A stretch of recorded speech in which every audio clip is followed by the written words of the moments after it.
Sponsored by Reveal Brainspace, the industry's leading AI e-discovery platform. Don't forget to subscribe to Watch Me, George Socha, weekly with leaders in e-discovery. Thank you for tuning in.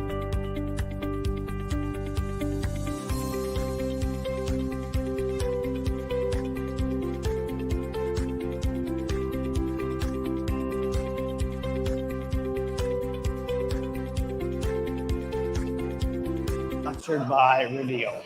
I am George Socha. I head up brand awareness at Reveal. This week we are broadcasting live, if you couldn't tell, from Legalweek 2024 in New York City. Each episode of eDiscovery Leaders Live gives me a chance to chat with luminaries in eDiscovery and related areas. Past episodes are available on the Reveal website. Go to revealdata.com. Select resources, then select eDiscovery Live. Our guest today for this first session of Legal Week is a return guest, Aaron Bath, who is the National Director of Litigation Management at Balfour Beatty. Aaron, welcome. Thank you. It's great to be back. This is my third Legal Week in my career, so I was a late bloomer to the party. So the past 3 years I've been coming. It's great to be here. It's wonderful to have you here on the podcast. Thank you. Wonderful to have you here at the conference. Appreciate that. So what would you like to discuss? We've got our 15 minutes of fame here. Sure. Yeah. Where should you begin? Yeah, there's a number of things I wanted to touch on. I think a big one has to do with education. Part of my role outside of working on an in-house legal team running litigation is legal education through various legal programs, both law school as well as paralegal programs.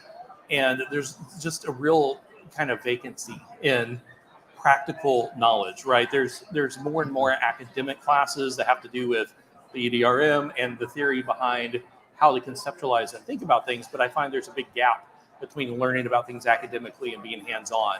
And that's something that I am happy to announce. We're putting some programs into place in Dallas academic institutions to address. What in particular are you doing? Yeah, so one of the programs I teach at is a graduate level paralegal program at Southern Methodist University, and it's always been kind of a pain point for me because e-discovery is such a great big topic.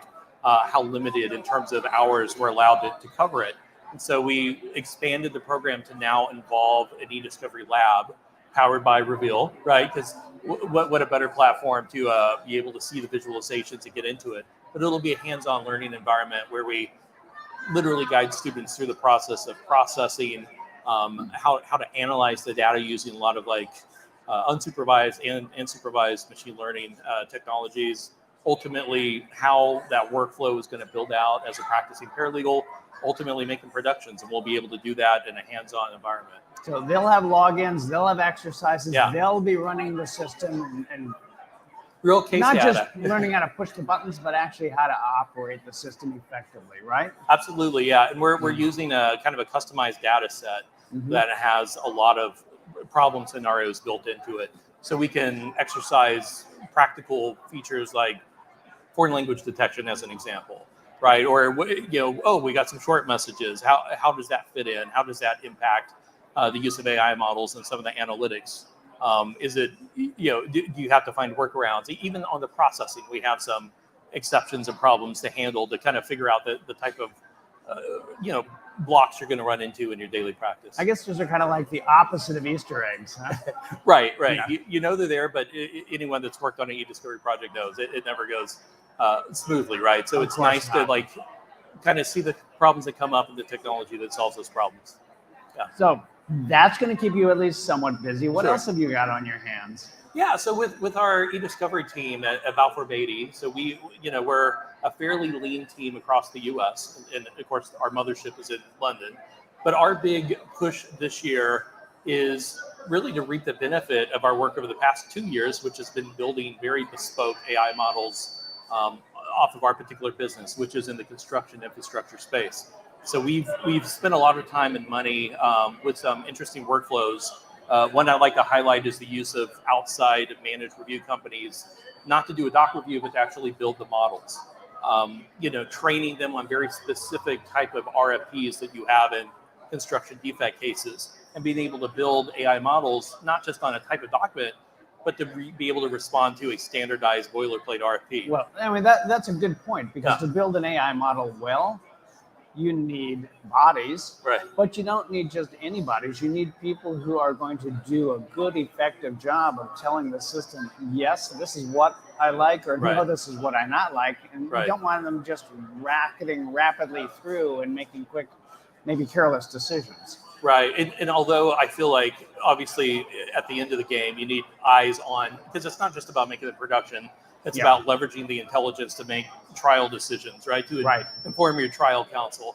And so what we have found is investing in that 1 or 2 time process of using managed review to build our models that really shaves off 80-90% of our outside review costs on future cases, because we've done the work, and then we just have to finalize on building our knowledge of the case, of the facts, and ultimately getting our productions out as well. So it sounds to me as if you're not building models only to facilitate the production of documents and data to the other side, but really to help throughout the life cycle of a matter, whether it's a lawsuit or an investigation. Yeah, I feel like a lot of attorneys in particular talk a lot about, the goals of being able to resolve a case early and at a reasonable cost. But what happens in practice is everyone gets busy. And there's this propensity to put things off. And, I've done this one thing, so now I can move on to my other cases. And so you're pushing the ball forward until you're months out from trial, and then you settle after you spent $1 million on legal fees, right? So for me, I always take the mindset of being very, very proactive about management of fact development early on, because ultimately, if we can get to an ADR position or settlement position long before we're even entering into formal discovery, the better for us. Our facts are secrets to the other side at this point, and vice versa. So it just puts you into a position of power to actually resolve it early. It's always my goal. And my impression, I did not do that much construction litigation. I did some when I was in practice, but that was not my focus, is that unlike in so many other contexts where the litigants have their fight and then they part ways and never see each other again, a lot of the disputes you're dealing with are with organizations you have to maintain good ongoing relationships with, right? For sure, yeah, that's a dynamic. And the other dynamic is it's a small pool of very friendly counsel, prosecution and defense, and they all know each other. And that's really good in the sense that for the most part, on larger construction cases, you get really good collaboration, which is not always a given. But you're right. That's always something you have to evaluate. Is this a party that has committed fraud or something that we're going to sever relationships with and not move forward? Or is this a valued partner that we might be entering into a joint venture down the road? And what does that relationship look like? And what makes sense in terms of compromising to move past it? Yeah. What sort of synergies then do you anticipate between the educational programs that you're involved in and the needs of your organizations and ones like them? Yeah, so I think there's a really big gain to be got through legal education and technology. Everyone that graduates from a law school program or a paraprofessional program, you're going to enter the workforce, right? That may be for a law firm, outside counsel, that may be in-house for a company, might be for a government organization. And having standardization around what technologies are out there and how those can be employed really has a lot of value. Because one of my biggest challenges, especially in the construction space, so we're a large, $80 billion company. So we work with a blend of firms that are AmLaw 50 firms to mom and pop regional local counsel in areas that don't know what e-billing is, right? And so it's important to get people with that kind of training and just to understand the benefit of these technologies, whether it be e-billing, e-discovery, legal operations software, and how those come to play to make things a lot more productive and collaborative. Switching gears a little bit, we got a few minutes left. You got it. There was a time when TAR was brand new. For many people, it still is not something they've done. TAR is just one form of AI-driven capabilities. Is it a time-to-time thing for you? Is it an every matter thing for you? How does that play out? Yeah. The word TAR, right? It's a funny term. In my mind, any review that's happening is going to have some element of technology aid, right? Right. I understand And it there's meant a whole long dispute Right. about what the right term should right. be. It, Yeah. I understand it used to mean a very specific thing, but you should be leveraging technology, whether it be deduplication in some way, to make it a non-linear review. That being said, yeah, every case, at least in my organization, benefits from it. Whether it be a small HR matter where the analytics are going to be a lot more at the core of figuring out what the good facts, bad facts are, what we need to be aware of, way up front, so we can make termination decisions or employee retention decisions. That's really key. Or the longer term, multi-year, federal government cases that we work on, right, that are worth billions. There, you're dealing with volume challenges and responsiveness challenges, and too many categories of documents to count. So it's really a case per case thing, and unless you're literally doing an exchange of paper, which does still happen, I've seen it done. There's an element of technology, and for us, with our AI model investment, being a partner with Reveal and building those models, it's not just about what we want to learn about and include, it's also about what we want to exclude and get through the noise quickly, just to be more thoughtful in terms of how we approach our cases and be able to leanly reach good decisions and verdicts. What you're doing is still pretty unusual for a corporate legal department. Sure. What sort of reactions do you get from outside counsel? Yeah, so there's one or two things that goes. Either we're dealing with sophisticated outside counsel, and the big fight there is they want to use their department and their resources and their experts and their vendor sets and LSPs, which I totally understand that. But again, they need to understand we've made an investment in building out our team and our software selections as well. So that's one scenario, is having that negotiation of what makes sense. And given our investments in these models, often our rationale tends to reign supreme. Secondly, it is you've got the checkbook. we do, but that's not a nice muscle to flex. But No. yeah, then the alternative, again, you're dealing with a construction council that's not necessarily sophisticated technology-wise, right? And why is this necessary? You're just going to give us the scheduling documents and the contracts. That's all we need. Well, right, but the AI can see bigger patterns that we can't, right? And for us, it's being able to see the gaps. Scheduling documents, cool that we have them, but what's missing, right? Being able to kind of understand where the weaknesses and the strengths are, that's where the value is. And so having those conversations, and also being able to explain how it means at the end of the day, they don't need to expand their team. We can get them a focused set of information where they can act accordingly and make good court decisions.